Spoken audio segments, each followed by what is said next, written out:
Hi again, this is Rob Kramarz with Intelliversity, and we're here with Ground Metrics with Andy Hibbs, CTO, and George Eiskamp, CEO. I want to remind you that this is not a solicitation or an offer to sell securities.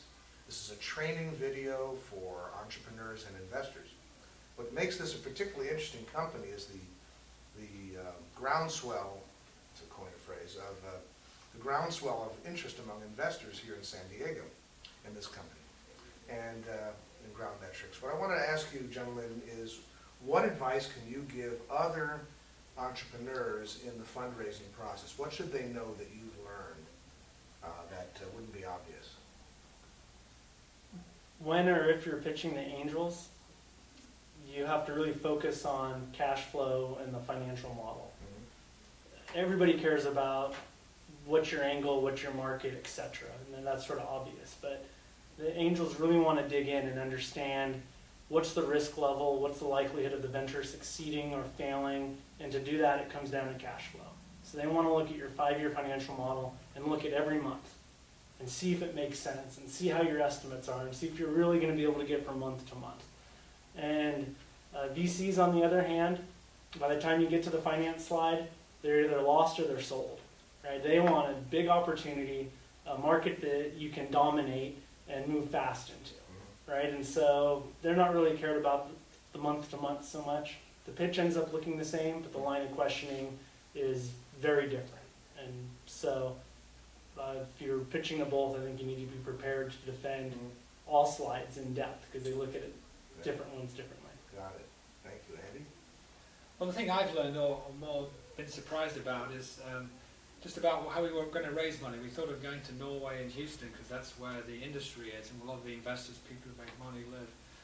And we started out in San Diego really just coming to practice the pitch and getting our minds around the whole business model. And in fact, the San Diego investors have been very interested in this whole idea. It's been tremendous response. So I would say not to typecast your investors. Interesting. I'd like to add, I think, one more piece to that, if I may, and that's just that when you're gearing up to pitch, find people you're going to be pitching to and help them craft it. So we've done this before, we've raised money before, we know what investors are looking for, but it was really invaluable to find an angel that was part of a group that we're going to be pitching to and get their help in crafting and fine-tuning how we pitch it. So Very interesting. Yeah. that's a tip. So rolling the cameras forward a couple of weeks, you're now receiving some term sheets or maybe one good term sheet. How do you intend to make the decision as to whether to accept that term sheet or to negotiate better terms? How does that happen between the two of you? So our dynamic, how we come to making the decision, Well, how will you make the decision? I think that we both are very like-minded in this manner, so I think it really will be a pretty easy decision-making process. We both understand that there's trade-offs and that the terms are very quantifiable in terms of the value, and timing in terms of how quickly you close the deal is not very quantifiable, but it has a value trade-off as well. And I think we both understand that, and we generally tend to talk through whatever it is we're deciding until we agree with each other, and we usually get there pretty quickly. So you're looking for, in your case, a consensus? Yeah, if we can't convince each other, then I don't think we would proceed. We'd go to some other viewpoint or maybe set another milestone somewhere that we could then make a decision based on. All right. But I wouldn't be comfortable proceeding if George was against it. Okay. And vice versa. And vice versa, yeah. Yeah. Yeah. I got it. So when it comes to, does this apply to all the decisions you make, or are there certain decisions that you make that are not consensus, that you just rely upon George to make, you just rely upon Andy to make? I think all the big decisions, we form a consensus. And we can't do each other's job all the time, so there's a lot of decisions that fall within under our sphere, and we make personal judgment calls whether to seek feedback from the other person or not before deciding, and we move along that way.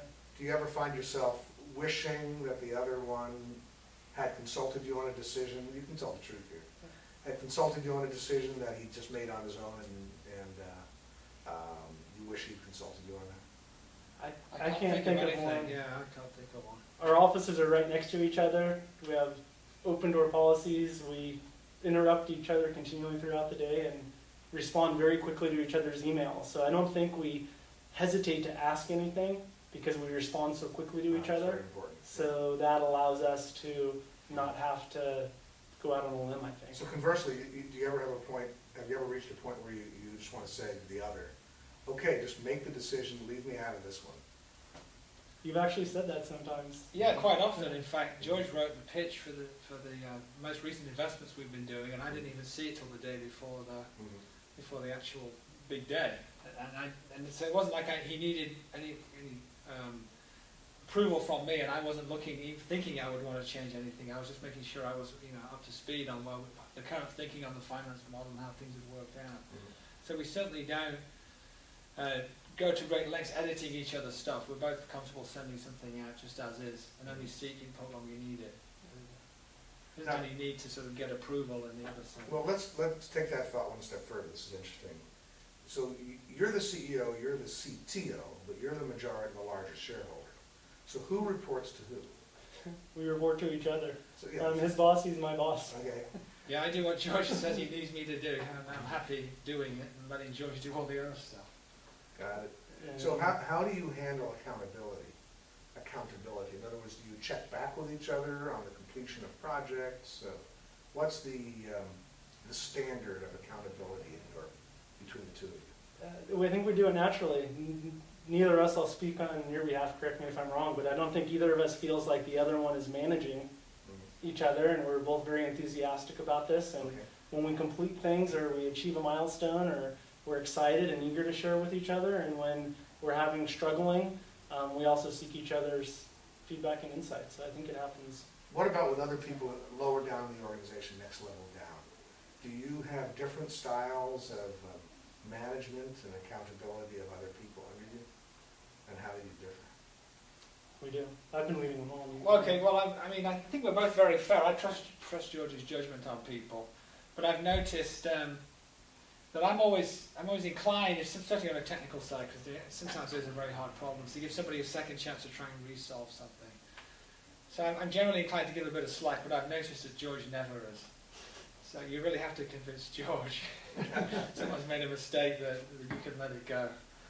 And I think that's a good standard in the CEO. I'm not complaining about that. And I think that's the one time when we might be on opposite sides of an argument where we wouldn't immediately switch. Whereas in other arguments, we could each exchange places and carry on discussing it in good faith from the other perspective. But generally, except in that one case. This is very common. What you just explained was that the CEO is usually tougher on people than the founder or CTO. I think Because that's we should need that. your job is to be more likable in the world, to be the face, the visionary of the company. See, so being a little easier on people probably works well. Well, I think it's part of the CEO's job description to set the standard anyway. Right. And just to police the place and tell people when they're not meeting expectations. I see that as a key role of the CEO. I think so. It's something I'm glad to pass on.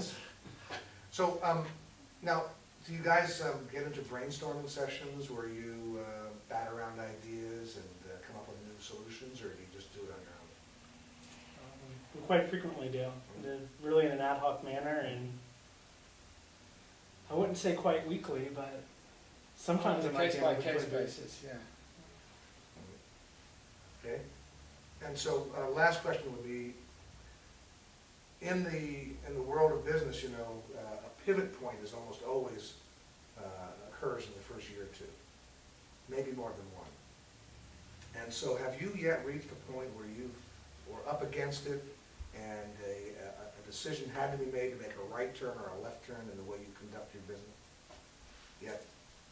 Now, you may have had it in the other business, but I mean in ground metrics. I think externally, what is our market entry strategy? What's the mission of the company? We haven't pivoted there. But I think internally, how are we going to achieve that mission? We early on had a third person that was a core part of the team. And things weren't going as well as we would have liked. And decision to change the team. I see. And that was a hard decision. Whenever you make decisions with personnel, you're affecting relationships and people's lives, and it can impact the productivity of the group. And initially very negatively, but if it's the right decision, it turns out to be tenfold better. And so we made that decision, and there's 2 of us here now. I see. Yeah, that I agree. That was really the only case where something's changed from what we were really expecting. You know, it's funny, this is one of their products. We didn't even tell you this earlier, but this is a sensor for use in arid areas, for oil exploration and for mineral exploration. Wouldn't it be funny if 5 years from now you're marketing sensors for robots crawling around the moon, and it's a completely different business than you are now, and making billions of dollars. So Well, actually, one of our earlier funding sources was a NASA program to put a robot on Mars to find water. I wasn't too far off. Yeah, you're very close. One of these things image the ground, and one particularly good signal would be water on a very dry planet like Mars. So it's very easy to deploy. So we've even been to simulated Mars test sites where someone wearing an astronaut suit trying to use this thing as well.